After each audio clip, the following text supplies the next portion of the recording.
In 1809 Oregon, the frontier was wild, lawless, and unclaimed, but some scars carved into its soil were far darker than nature's hand.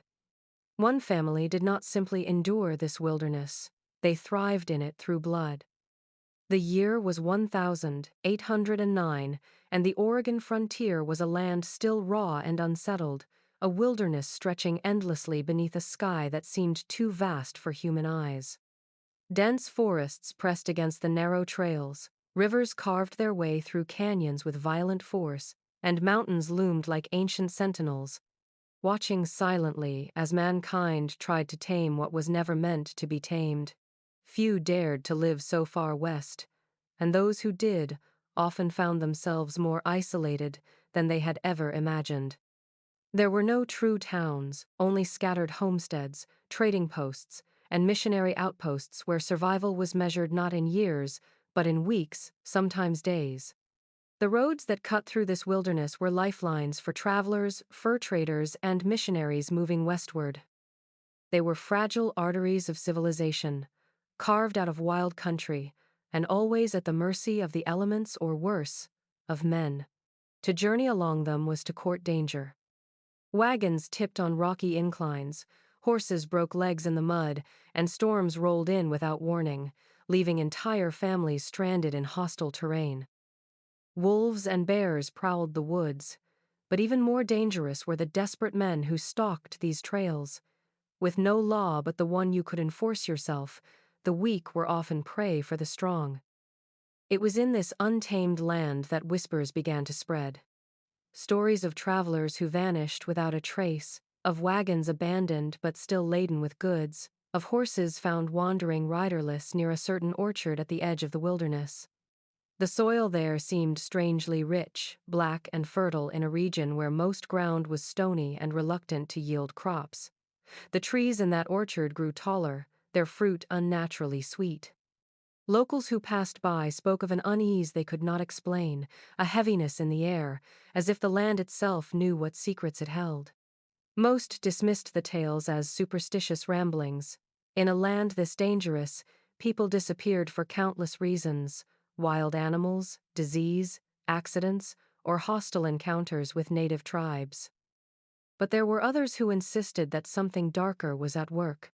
They spoke in hushed tones of a family who lived there, a family that prospered when others struggled to survive, who asked no questions of travelers passing through, but who always seemed to know more than they should about those who had vanished. The Oregon frontier was a place where survival demanded sacrifices, but some sacrifices were greater than others. And in that lonely stretch of wilderness, one family had discovered a way to thrive that had nothing to do with hard work or God's blessings. Their orchard grew tall and strong because it was fed by something far more terrible than sunlight and rain. In a place where survival was a daily battle, one family found prosperity not through labor, but through blood. Would you like me to keep this narrator-style documentary flow for all the chapters, the same as your Monahan family script? The farm sat alone at the edge of the wilderness, a patch of land carved out of the thick Oregon woods where the trees pressed in close and the silence of the forest seemed almost watchful. From a distance, it looked ordinary enough, a modest farmhouse of rough-hewn timber, a weathered barn leaning slightly with age, smoke curling from the chimney on cold mornings. But what drew the eye, what no traveler could ignore, was the orchard. Row upon row of trees stood in eerie perfection, their branches heavy with fruit even when neighboring farms struggled to coax meager harvests from the rocky soil. The trunks seemed thicker, the leaves a deeper shade of green, and the fruit itself was said to carry a sweetness so rich it lingered on the tongue long after the bite was swallowed. Locals whispered about the orchard in tones of quiet unease. They said the earth there was too rich, too dark, as though it had been fed by something more than rain and rot. Farmers in the nearby settlements scratched at their own thin soil, breaking their backs for bushels of apples that barely filled a wagon. Yet the family at the orchard farm, an Irish brood that had settled on the land just a handful of years earlier, seemed to prosper effortlessly. Their harvests were always abundant. Their fruit fetched high prices at trading posts and with passing merchants. And unlike their neighbors, who often struggled through long winters, the family's pantry was never bare. Stranger still, no one ever saw them tending to the orchard in the way ordinary farmers did. Neighbors rose before dawn to work their fields, to prune, to weed, to mend fences, yet the orchard seemed to thrive without such toil. Some claimed they saw the family moving among the trees only at dusk, carrying sacks or bundles whose shapes were obscured in the fading light. Others swore they heard strange sounds drifting from the grove at night, muffled cries carried on the wind, though none would admit to investigating too closely. The land itself seemed to resist intrusion.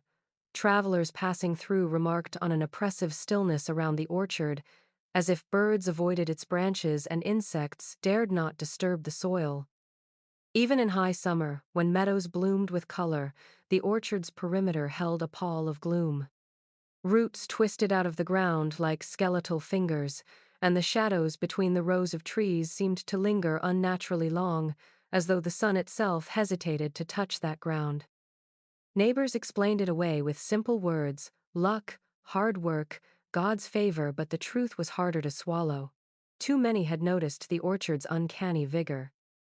Too many had remarked that the fruit seemed to carry a faint metallic tang beneath its sweetness, a taste that once recognized could never be forgotten.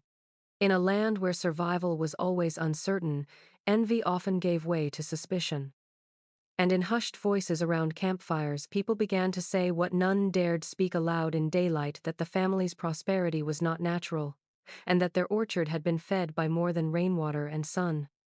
Would you like me to push the family's first unsettling introduction into the next chapter, or keep them shadowy until later to heighten the dread?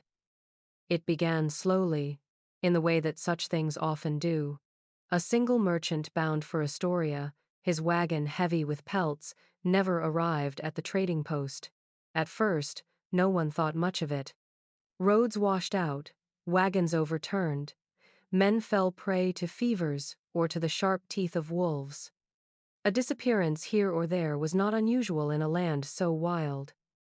But then came the trapper, seasoned and cautious, whose companions swore he knew every bend of the river and every clearing in the forest.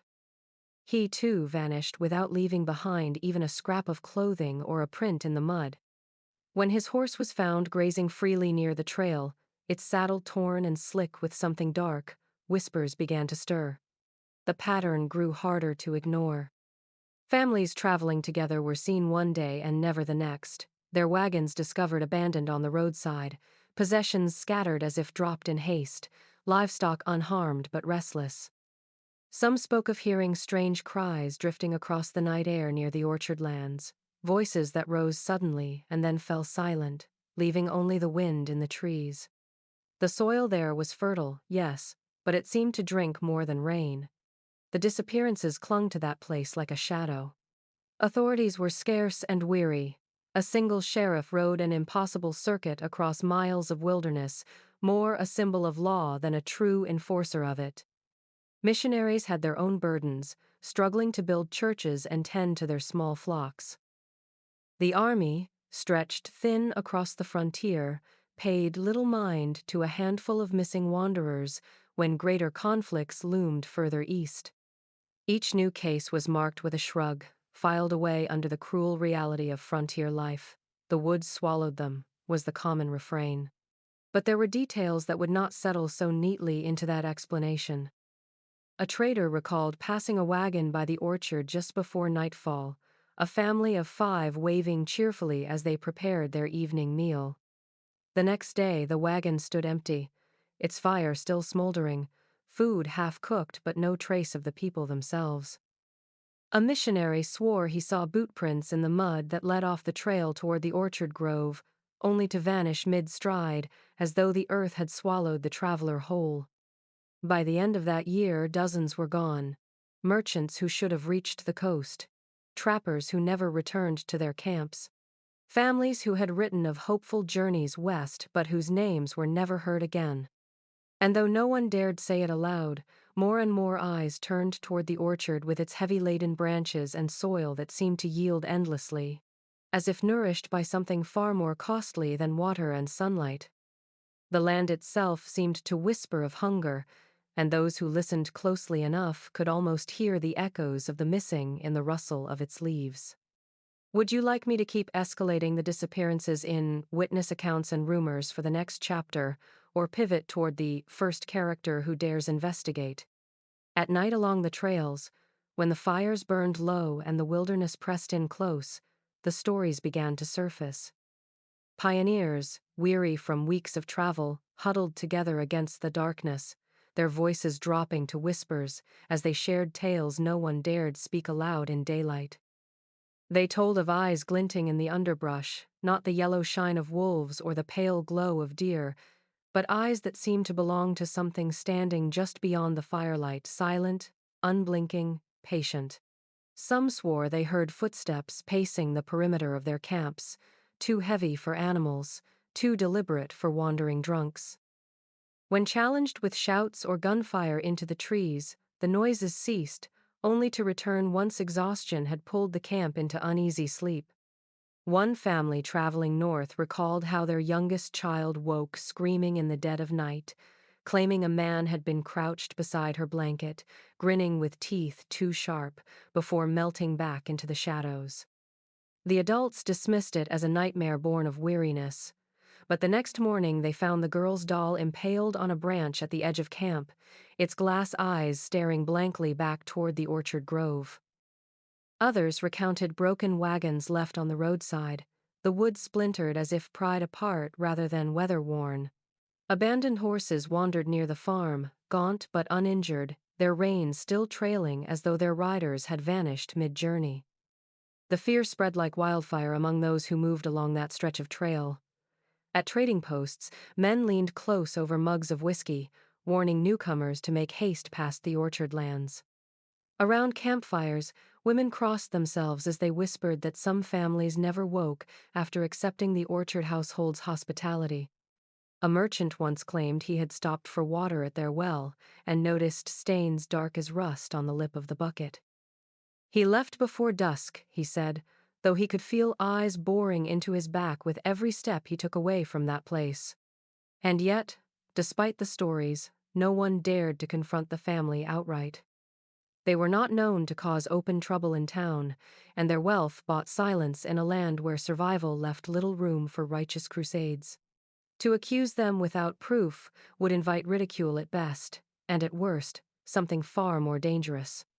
For everyone who whispered their suspicions by firelight, there was the same unspoken agreement: let the orchard keep its secrets, so long as you lived to tell the tale.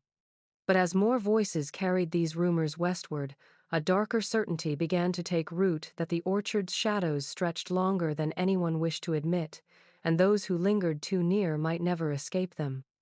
Would you like me to escalate Chapter 5 with the introduction of the outsider investigator, next, or continue layering more first-hand survivor stories before he arrives? He arrived on horseback in the chill of early spring, a man already weathered by years on the frontier but carrying the unmistakable bearing of someone who had once belonged to another world. His name was Nathaniel Briggs, a fur trader by trade and a reluctant writer by necessity. He had spent the better part of a decade in the wilderness, bartering with trappers, moving along rivers that others feared to cross, and living on the edge of what the East considered civilization. Yet when an acquaintance back in St. Louis suggested his journals might interest a newspaper hungry for stories of the West, Briggs found himself pressed into an unexpected role. He became a chronicler, sending back accounts of frontier hardships and the daily gamble of survival. It was this reputation that drew the attention of an editor who wanted more than reports of weather and wildlife. "The people back east want blood and mystery," the man had said as he handed Briggs a thin packet of notes. "There are whispers from Oregon country. Travelers disappearing. Entire families lost. A place they call the Orchard Farm. Go there, write it down. Tell the truth, if you can find it." Briggs had tried to protest, insisting he was no detective, only a man who had the misfortune of keeping his pen as close at hand as his rifle. But the editor was insistent, and in truth, Briggs felt the same restless pull. Something in the stories gnawed at him. By the time he reached the settlements near the orchard land, he had already heard the rumors spoken in half a dozen tongues. French trappers at a riverside camp told him of horses wandering riderless, their saddles slick with blood. Missionaries at a crude wooden chapel spoke of families who had vanished on their way west, their wagons found empty near the same stretch of trail. Around campfires, men lowered their voices to warn him of a family that prospered when all others struggled, their orchard thick with fruit while neighbors' crops withered in poor soil. Briggs listened, took notes, and felt unease settle deeper into his bones. At first glance, the stories had the flavor of frontier superstition, the kind of tales born from hunger, fear, and too many nights alone in the wilderness. But each account carried details too precise, too consistent, to be dismissed outright. The orchard soil too rich, the fruit too sweet, the disappearances too many. Even the most skeptical admitted that travelers vanished with unusual frequency along those roads, and that the family who owned the orchard never seemed to suffer loss, never seemed to want for anything. Briggs told himself he would observe, gather facts, and leave before curiosity became danger. Yet when he first glimpsed the orchard from the rise above the valley, the neat rows of trees dark against the fading sun, he felt the weight of every whispered warning. The land seemed to beckon and repel in equal measure, and for reasons he could not yet name, he knew his path had already been chosen. The orchard would not let him pass without demanding a story, and perhaps, a price. Would you like me to give Briggs a haunting first encounter with the family in the next chapter, or delay it by showing him collecting testimonies and evidence before daring to step onto their land? The first time Nathaniel Briggs saw the family, it was not in their orchard but in the small settlement where traders and settlers gathered to barter supplies. They did not enter together, but drifted into town as if guided by some silent command. At their center walked the patriarch, a towering figure with a posture that seemed carved from stone. His face was set in an expression that never wavered, not even when men greeted him cautiously or women turned their faces away. He carried himself with the certainty of someone who owed nothing to anyone, a man for whom the rules of neighbors and community did not apply. His name was Silas Harrow, though most simply called him the farmer, and when his cold eyes swept across the street, conversations fell into silence. Behind him came his wife, Ruth, a woman whose appearance was as severe as her reputation. She wore her gray-streaked hair bound tightly behind her head, her hands stained with the colors of herbs and powders she collected from the woods. People whispered that she could heal fevers where doctors failed, that her poultices worked faster than prayer, but the same tongues claimed she carried darker knowledge roots boiled not for curing but for cursing. Tinctures that silenced rather than soothed, she accepted the fearful stares without a word, her gaze always fixed on her husband, her presence both shadow and anchor. Then there were the children. 4 of them, grown but not yet old, their ages difficult to guess because of the sameness in their features. Broad-shouldered, pale-skinned, their hair shades of chestnut and black, they moved with a silence that unsettled even the bravest. In town they spoke rarely, answering questions with a nod or a single clipped word, their eyes resting too long on those they watched, as if weighing the worth of each person who crossed their path. People said they were strong beyond reason. One of the sons had once lifted a wagon out of the mud alone, while 3 men struggled only to steady it. Another had broken a wild horse with his bare hands, leaving it trembling and docile in the span of minutes. Nathaniel observed them from the edge of the street, careful not to stare openly, though his instincts screamed at him that something in their presence was wrong. They seemed less like a family and more like parts of a single machine, each movement purposeful, each silence deliberate, their expressions devoid of the small, clumsy warmth ordinary folk carried in their gestures. When they finally departed, their wagon piled with supplies, the townspeople exhaled as though a storm had passed. And as Nathaniel watched the harrows disappear down the road that led back to their orchard, he felt an undeniable truth settle in his chest. Whatever secrets haunted the wilderness, they began and ended with that family. Do you want me to have Briggs make first contact with them directly in Chapter 7, or continue letting him observe from a distance while unease builds? The Harrow farm had a reputation for offering shelter, though no one ever asked for it outright. Travelers weary from weeks on the trail sometimes found themselves hailed by Silas or one of his sons as they passed the orchard road. A gesture of welcome, a promise of stew on the hearth, and a roof to keep the rain off hospitality that was rare in a land where strangers more often greeted each other with suspicion than kindness. For many, it must have seemed a blessing. Yet, as the years wore on, more than a few who accepted those invitations were never seen again. Those who lived to tell of it remembered the details with unease. One trapper spoke of arriving near dusk, his horse lame and his body worn from fever. Ruth Harrow herself had beckoned him inside, pressing a steaming mug of broth into his hands. The warmth eased his shivering, but the taste lingered bitter, metallic, as though the broth carried something more than herbs. He recalled how the family sat around him in silence, their eyes unblinking, their smiles too practiced, too precise. When he woke in the middle of the night, he claimed he heard footsteps in the hall, soft but purposeful, and the sound of something heavy being dragged across the floor below. He left before dawn, weak but determined, and swore he saw fresh earth piled high at the edge of the orchard as he passed. Another account came from a missionary who had taken shelter during a sudden storm. He described a fine meal of roasted meat and bread, though the flavor of the meat disturbed him deeply. He had hunted deer, elk, and boar in his time, yet none matched the taste of what lay on his plate.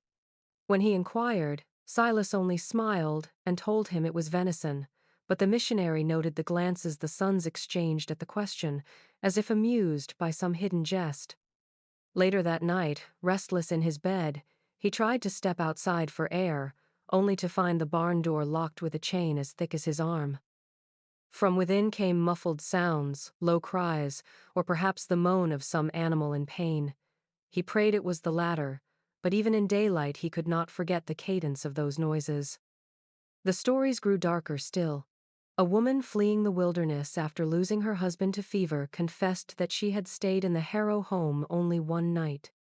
She said the orchard itself seemed alive after sunset, echoing with voices that were not quite human, whispers threading through the trees as if the branches themselves spoke.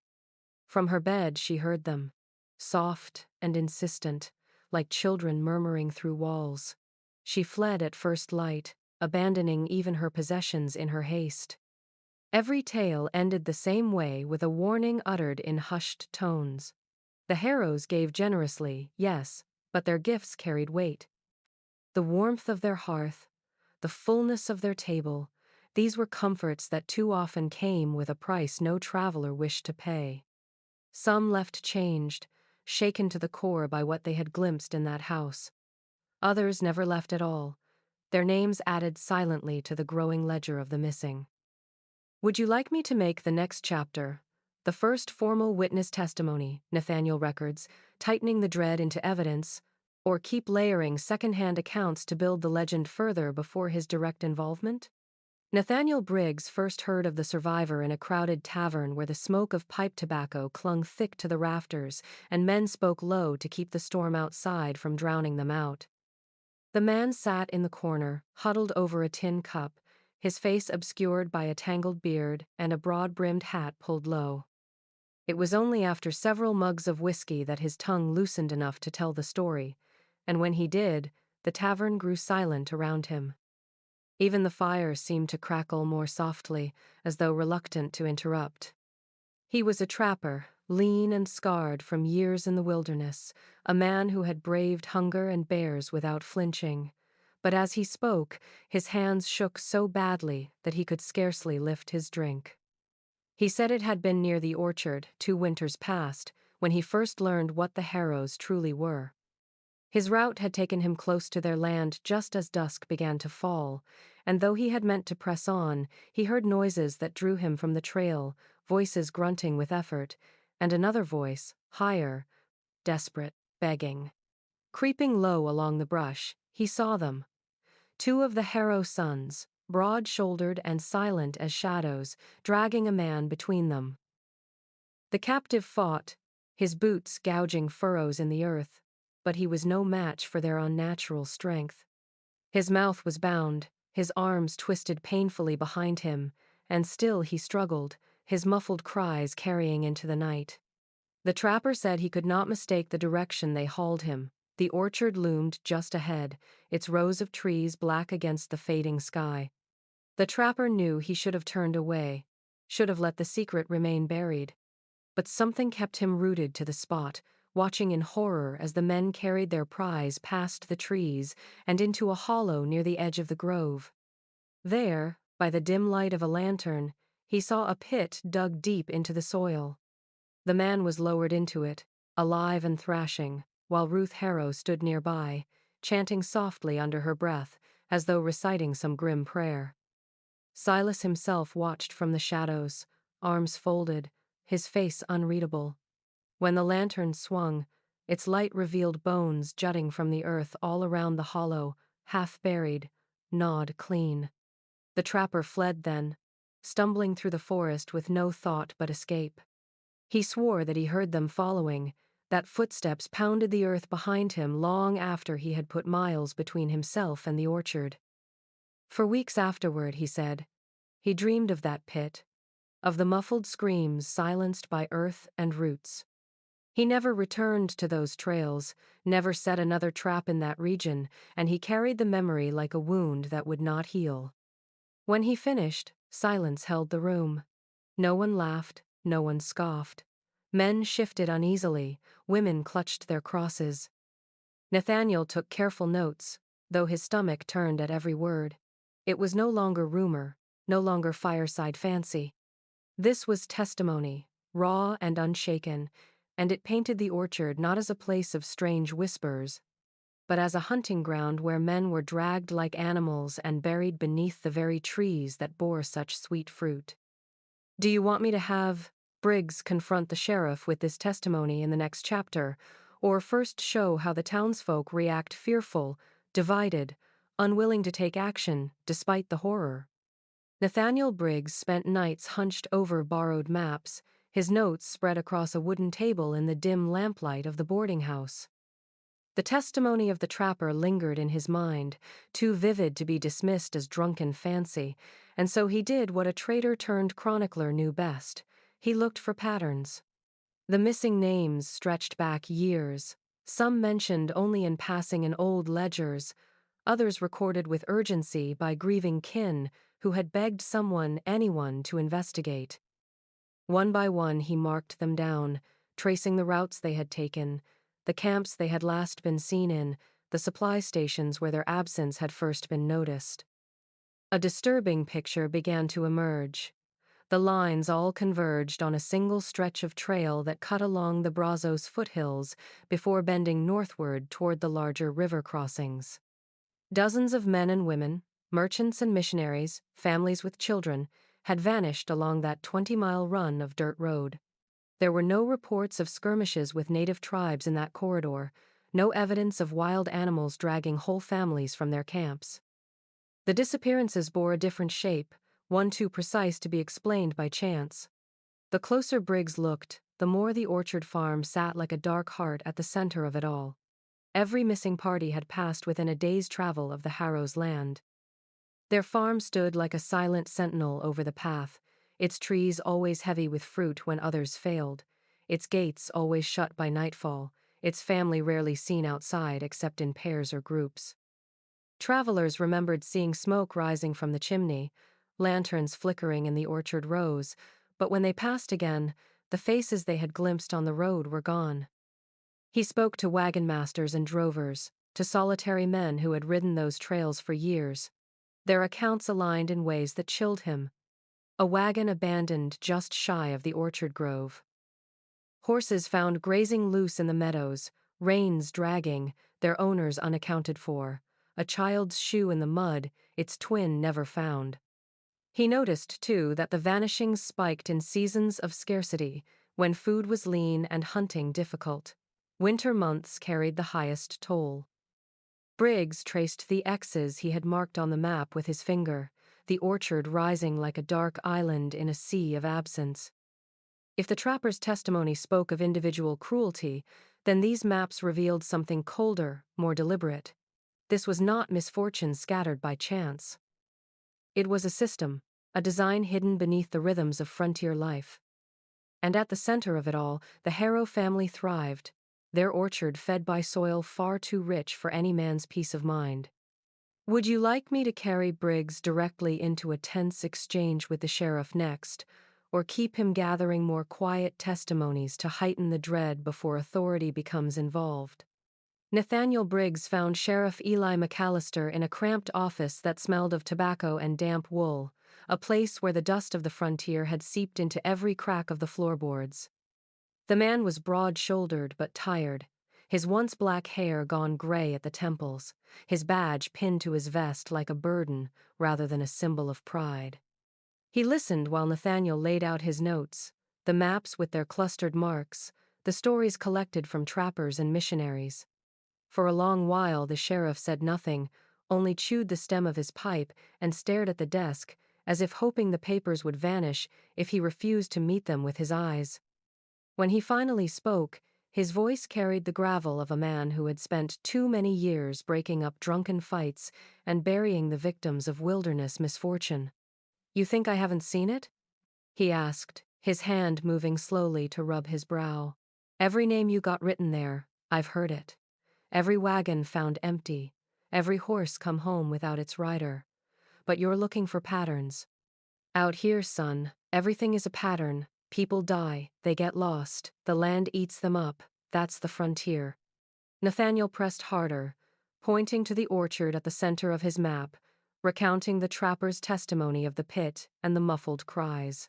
McAllister's jaw tightened. He shifted in his chair, eyes flicking briefly toward the shuttered window, as though he expected someone to be listening from the street. "I'll tell you this much," the sheriff said quietly, leaning forward so that his words were meant only for Nathaniel. "That farm's been trouble since the day they settled it. Folks whisper, and not without reason. But whispering don't prove a damn thing, and I don't have the men to ride after shadows. You want me to accuse a family in these parts? That takes more than stories." Nathaniel reminded him of his duty, of justice for the lost, but McAllister cut him off with a sharp wave of his hand. His eyes, weary a moment before, now burned with something closer to fear. "Listen to me, Briggs. Some truths ain't worth digging up. That soil out there don't want to be disturbed. You start stirring it, and it'll swallow you the same way it swallowed the others." His voice cracked as he spoke the words. And for the first time Nathaniel realized the sheriff was not dismissing the stories because he doubted them. He was trying to protect himself, and perhaps Nathaniel too, from whatever lay in that orchard. The silence that followed was heavier than the storm clouds rolling in outside. Nathaniel gathered his notes, but McAllister stopped him with one final warning, his voice low and haunted. "If you go looking, you go alone. I won't follow you into that place. Not now, not ever." Would you like the next chapter to show Nathaniel hearing a civilian's account that deepens the horror, or to push him directly toward his first approach of the orchard itself? Nathaniel Briggs had heard enough rumors to know he needed to see the ground itself.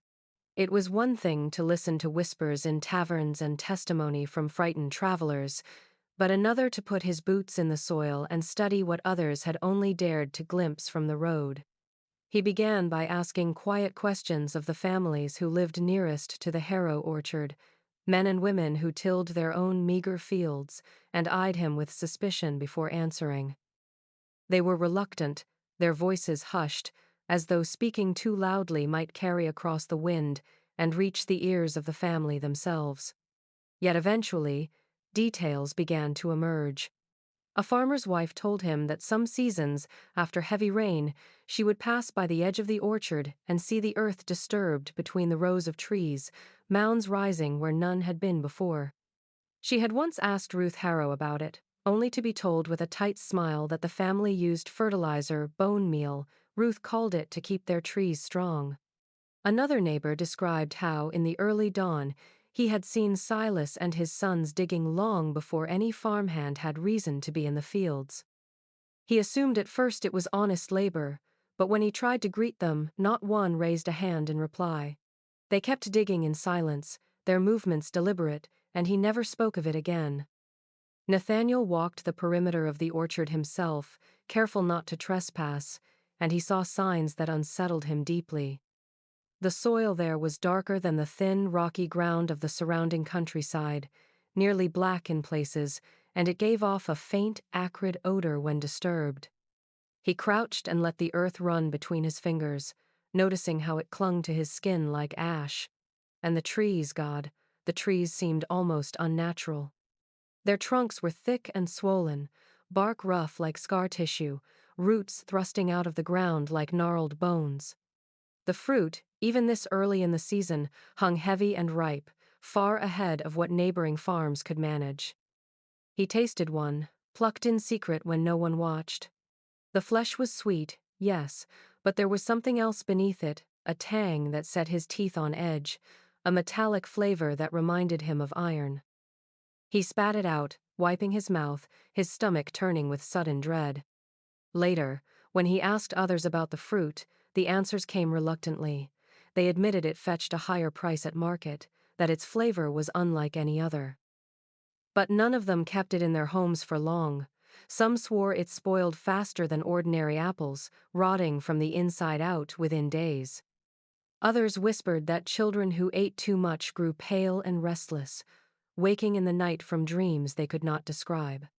Nathaniel returned to his boarding house with soil still clinging to his nails and a heaviness in his chest.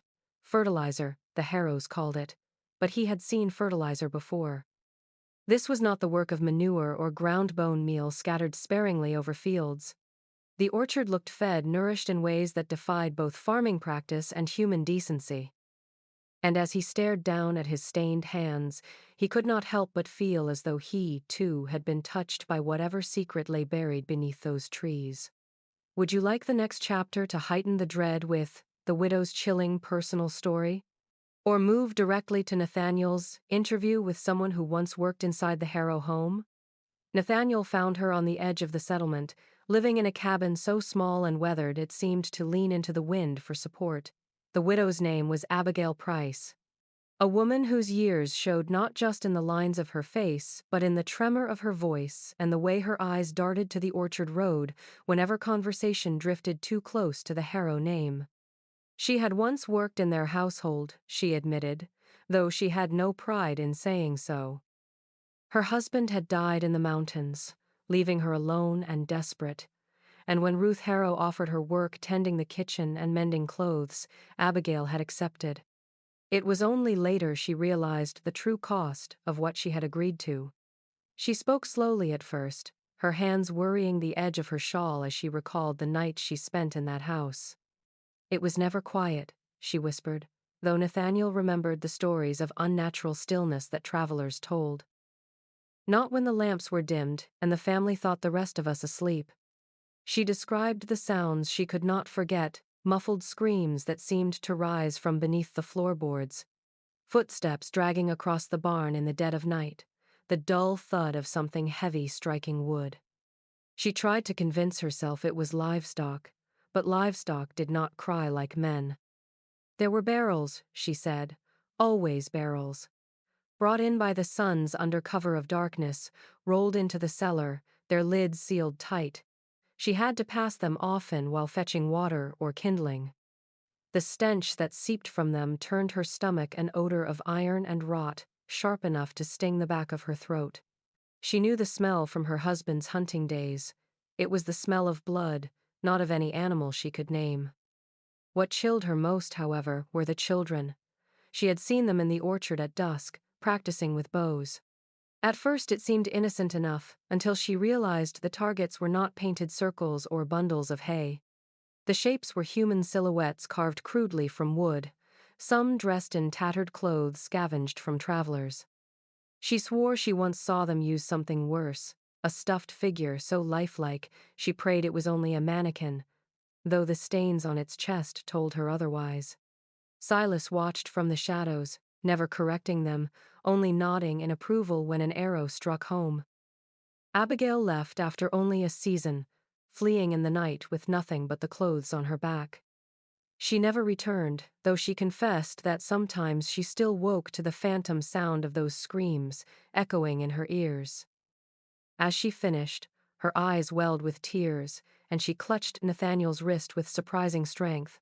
"Don't go there," she pleaded. "Don't follow the path I walked. The earth in that orchard drinks deep, and it will not be sated." Would you like me to continue with the discovery of their hunting tools and methods in the next chapter, or shift focus to Nathaniel uncovering the strange symbols carved into the orchard trees? The discovery came not from bold investigation but from accident, as so many dark truths often do. Nathaniel had been walking the ridge above the harrow orchard, keeping to the thickets where the family's eyes could not follow. A rainstorm had passed the day before, loosening the soil and bending the undergrowth flat. It was there, beneath a tangle of wet brush, that he stumbled over a half-buried chest. The wood was rotted through, its iron clasps eaten by rust, but what lay within made his stomach clench. Inside were weapons, crossbows, their strings waxed and oiled with care, quivers of arrows tipped not for hunting deer but designed to tear into flesh. Further searching revealed more.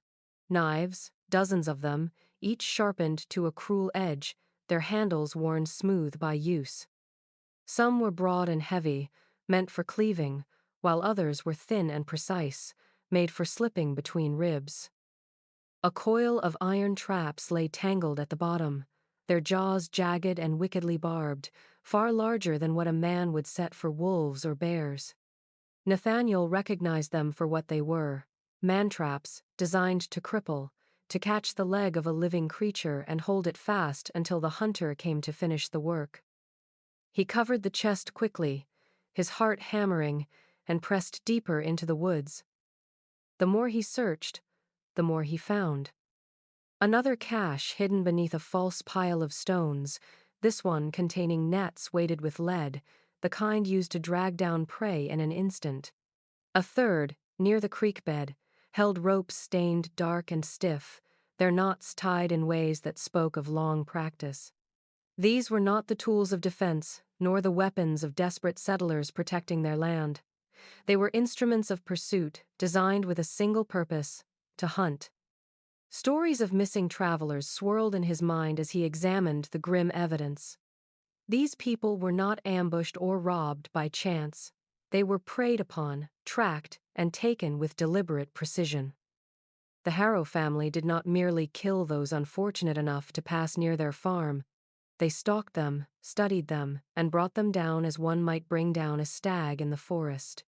It was a sport to them, a ritual, a grotesque echo of the old country hunts where nobles chased foxes across open fields. Only here, in the shadow of the orchard, the quarry was human. Nathaniel buried the caches again, hands trembling, knowing that if the family discovered his trespass, his name would be added to the long ledger of the missing. As he made his way back to the settlement, every snapping twig in the forest felt like a warning.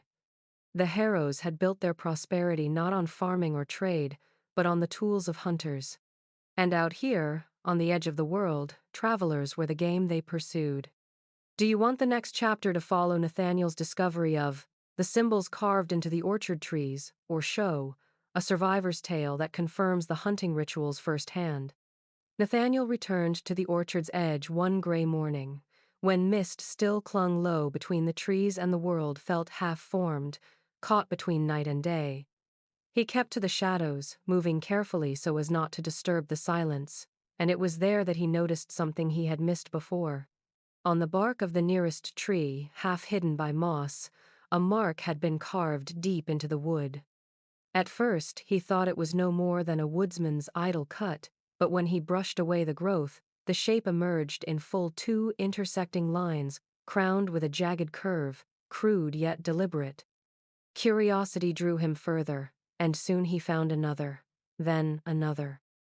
Symbols gouged into the bark, not in random places, but in careful sequence, as though each tree along the row bore its part of a greater design. Some resembled the tally marks trappers scratched on their rifles to count kills, but these were more elaborate. The strokes were uneven, looping, sometimes spiraling into shapes that reminded him of old pagan runes he had seen sketched in travelers' books. Others looked disturbingly like crude human figures, stick bodies with limbs bent at unnatural angles, their heads marked with circles split down the middle. He counted nearly 24 trees bearing such carvings, and each time the soil beneath them appeared freshly disturbed. The ground swelled slightly around their roots, dark earth that seemed richer, almost moist, compared to the dry scrubland surrounding the orchard. He remembered the widow's warning of barrels in the cellar, of pits dug beneath the trees, and the thought settled into him like ice. Perhaps these marks were not only symbols, but records one cut for each body buried, a ledger etched into living wood.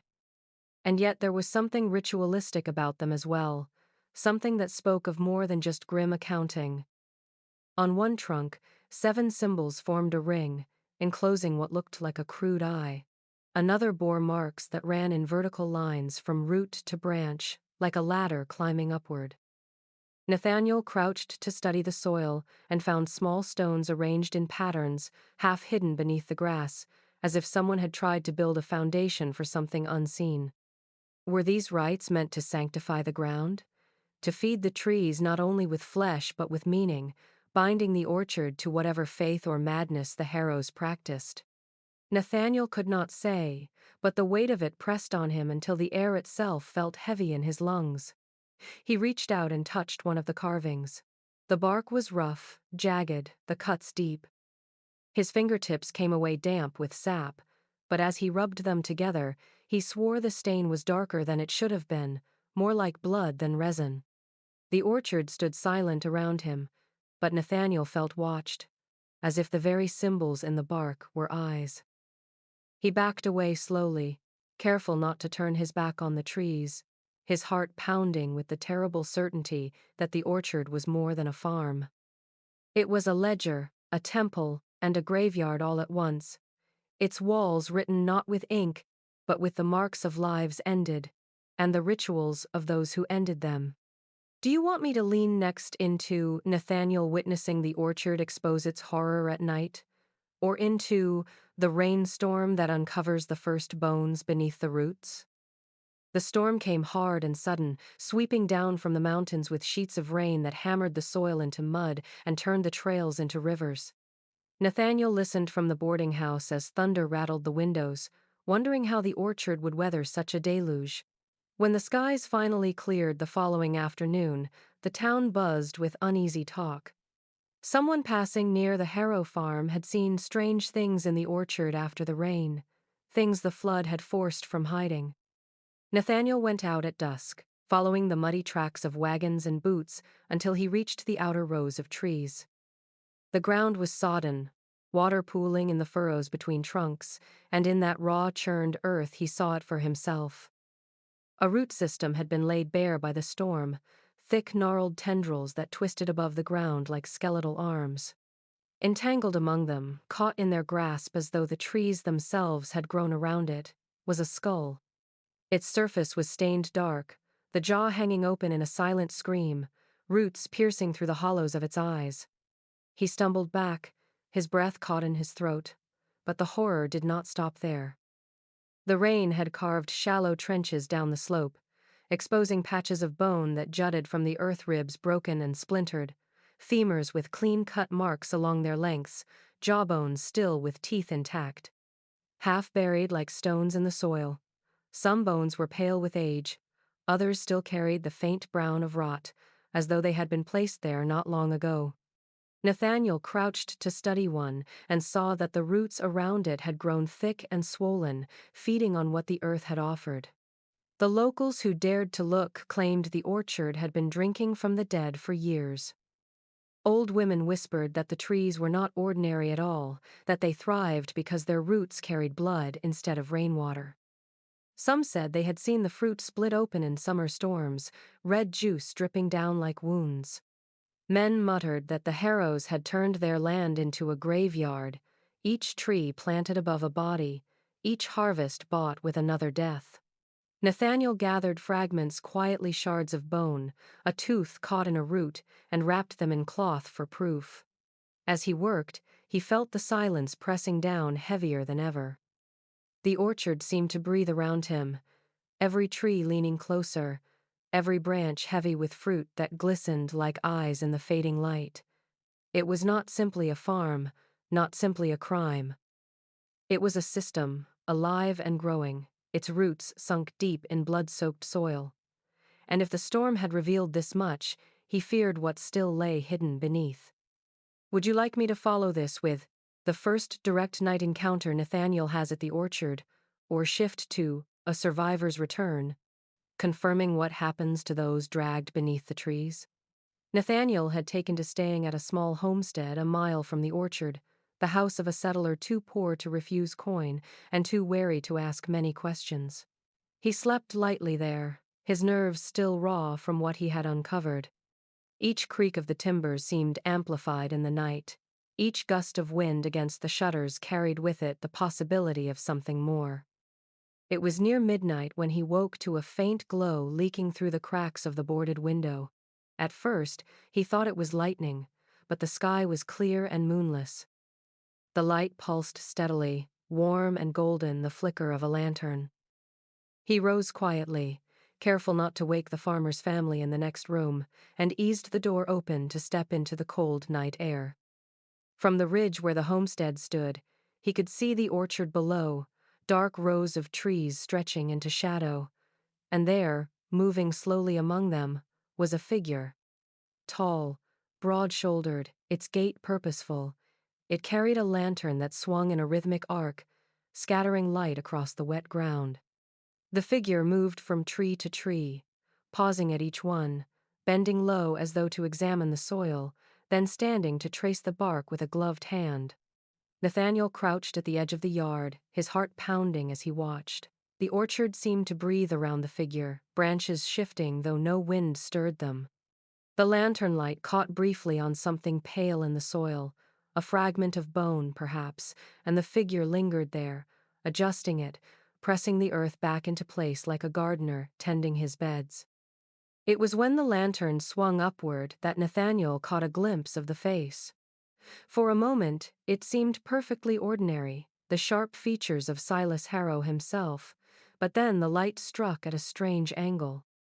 The face seemed to stretch unnaturally, the shadows deepening until the eyes gleamed like black glass, reflecting the light without showing any life behind them. The mouth appeared wider than it should be, lips pulling back too far in a grimace that hovered between a smile and a snarl. Nathaniel's breath caught in his throat. He blinked, and the face looked human again, though the image of that distortion burned itself into his mind. The figure moved on, lantern bobbing, until it disappeared into the deeper rows of the orchard. Nathaniel stayed crouched in the cold earth long after the light had vanished, unable to shake the feeling that what he had seen was not a trick of the shadows, but the true nature of the man revealed for only an instant. When he finally returned inside, his hands were trembling, and he knew with a certainty that the Harrows' secret was not only in what they buried beneath their trees, but in what they themselves had become.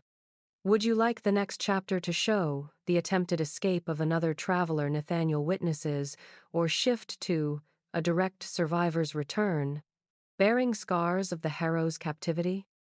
The news spread through the settlement before dawn, carried on urgent knocks at doors and whispers sharp with fear. A young woman had staggered into town from the southern trail, her clothes torn, her skin covered in scratches, her face so pale she looked more like a specter than the living. Nathaniel hurried to the boarding house where they had laid her, and what he saw confirmed every whispered tale he had gathered. She could not have been more than 20, with hair matted by rain and blood, her eyes wide and unfocused. She clutched a torn strip of cloth in her hand, as if it were the last anchor to her sanity. At first, her words came in gasps, fragments barely understandable, but when water was pressed to her lips and the warmth of the fire steadied her, her story spilled out in broken pieces. She and her brother had been traveling westward, bound for the trading posts near the river.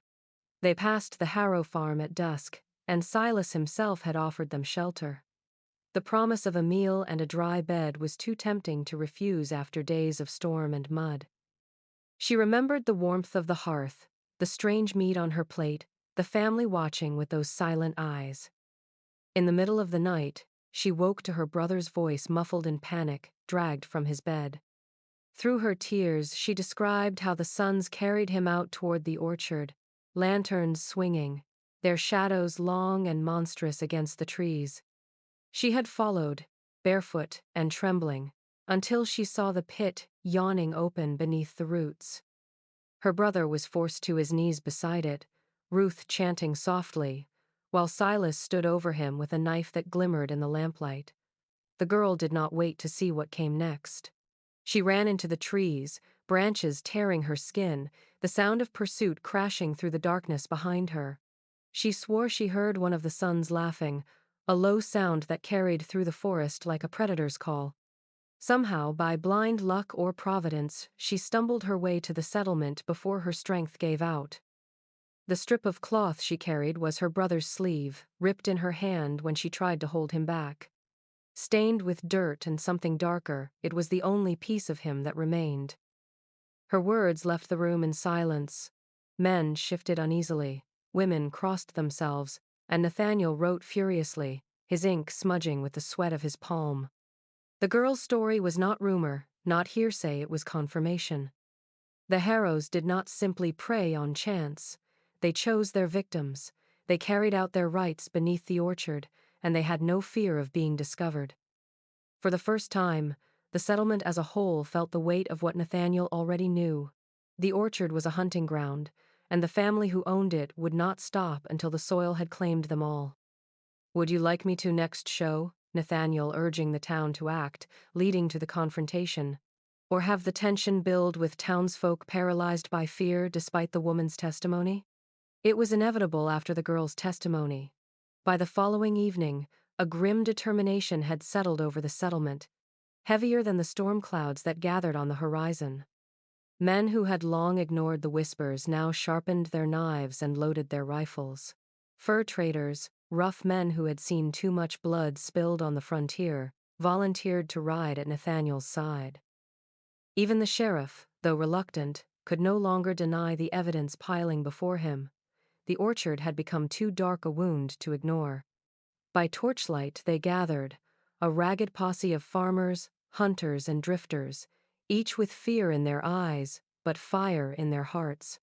The ride to the Harrow farm was a tense silence broken only by the creak of saddles and the snort of horses. Nathaniel felt the weight of every mile pressing on him, knowing that if the orchard was as cursed as the stories claimed, none of them might return. When they reached the boundary fence, the lanterns revealed a sight that froze even the most hardened among them. Freshly dug pits gaped between the rows of trees, their sides raw with newly turned soil. And within the shallow trenches lay bones, pale against the black earth ribs, spines, fragments of skulls tangled in roots. The fruit above them swayed in the breeze, heavy and ripe, as if mocking the horror below. They pressed forward, weapons drawn, until they reached the barn. Its doors were chained, but the stench seeping through the cracks told its truth. Nathaniel forced them open with a crowbar, and the light of the torches spilled across a chamber that was no barn at all, but a slaughterhouse. Hooks hung from the beams, their iron stained dark. Tables lay strewn with knives and cleavers, edges polished sharp by use. Barrels stacked in the corners leaked a foul brine, and when one was pried open, a cry of disgust rose from the men. It was filled not with salted pork, but with hands, feet, and nameless parts steeped in a pickling solution. Among the filth they found belongings, a child's doll, a missionary's Bible, rings and trinkets from merchants long vanished. The cry that followed came from outside, and in the torchlight the Harrows emerged. Silas at their head, his towering frame calm, his eyes reflecting the fire like cold glass. His sons flanked him, each armed with hunting bows and blades, their faces masks of eerie stillness. Ruth stood behind them, murmuring words that none could understand. The posse demanded surrender, but the family gave no reply, only sudden violence. Arrows hissed through the night, finding flesh. Blades clashed in the mud as the orchard echoed with gunfire and screams. Nathaniel fired until the barrel of his pistol smoked. Every shot met with the terror of fighting something that seemed less human than beast. The harrows resisted with the fury of predators cornered, and as the orchard lit with flames from the torches cast aside, the truth became undeniable. The family had not merely lived off the land, they had turned it into a kingdom of blood, and they would defend it to their last breath. Would you like me to carry Chapter 19 into the burning of the orchard and the fate of the captured family members, or emphasize the chaos of the battle itself, lingering on its brutality? The battle in the orchard raged until torches, cast aside in the frenzy, began to lick at the wooden siding of the harrow house. At first it was only smoke curling upward, thin and gray against the night sky, but within minutes the flames caught, racing along the timbers with a hunger that seemed almost eager. The posse did not try to put it out. They wanted the house gone, wanted its walls to collapse and bury every secret that festered inside.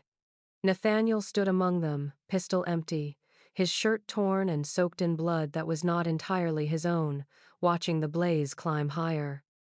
The screams of the family carried over the crackle of fire.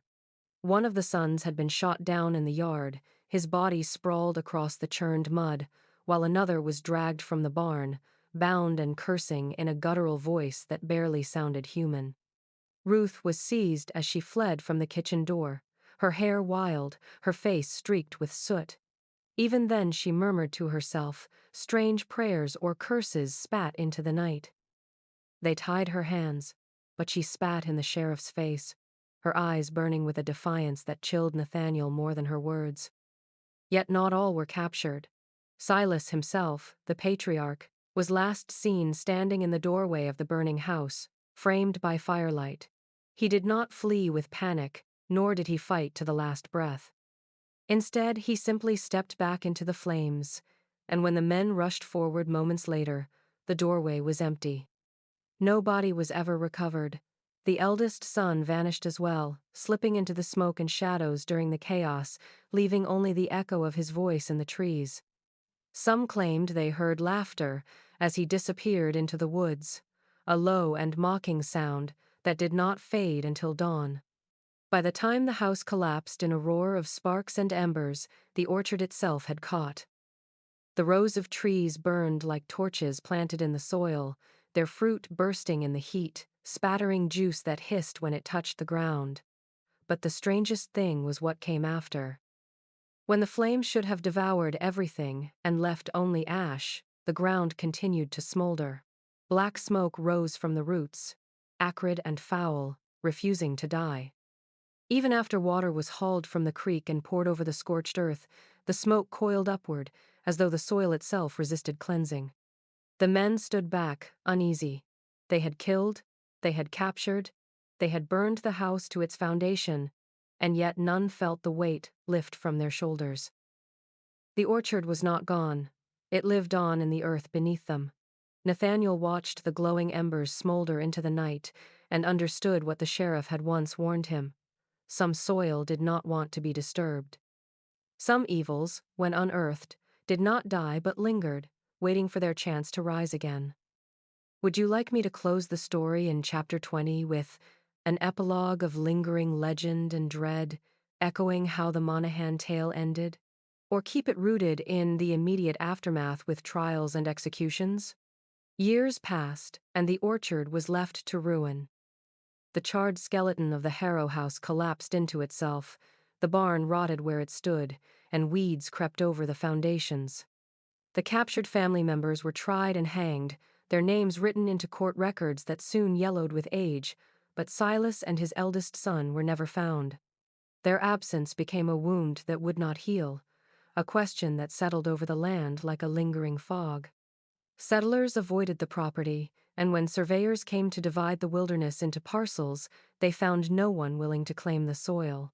It was said to be cursed, and in time the deed fell into obscurity, the land untended and unowned. What struck all who passed was how stubbornly barren the ground remained. While fields nearby, sprouted with grass and pine, reclaimed the hillsides, the orchard stood lifeless. The trees, blackened by flame, did not sprout anew. The soil itself turned hard and gray, as though something beneath it refused to release its grip. Farmers swore no crop would take root there. Seed rotted in the earth before it could sprout. Some men claimed the ground still smoked on damp mornings, as if the embers of the fire had never truly died. Others told of digging shallow holes only to uncover more bones, twisted among the roots, their surfaces stained dark as if the soil itself had drunk them. Travelers whispered of stranger things. Riders on the southern trail spoke of figures glimpsed among the dead trees, shadows tall and thin, moving lanterns bobbing between the rows, always vanishing when approached. On still nights, wagon trains claimed they heard cries on the wind, voices that rose like prayers and broke into screams before fading into silence. One missionary insisted he saw children running in the orchard, pale faces peeking from behind the trunks, only to vanish when the moonlight struck them. The land was left alone, avoided even by the desperate.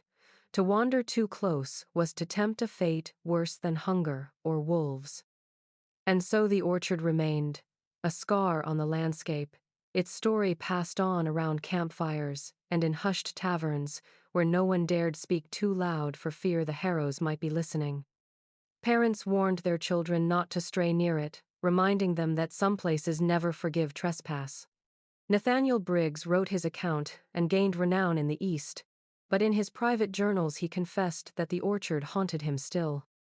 He dreamed of roots coiling around bones, of soil slick with blood, of Silas Harrow's eyes gleaming in the lantern light. And though the land lay empty, the tale refused to die. Some families build their legacy on bloodlines, carried from father to son. But others, darker still, build theirs on blood spilled, a harvest that can never truly be erased. The orchard may have burned, but its roots remain, sunk deep into the earth, waiting for the day when hunger calls them to the surface once more.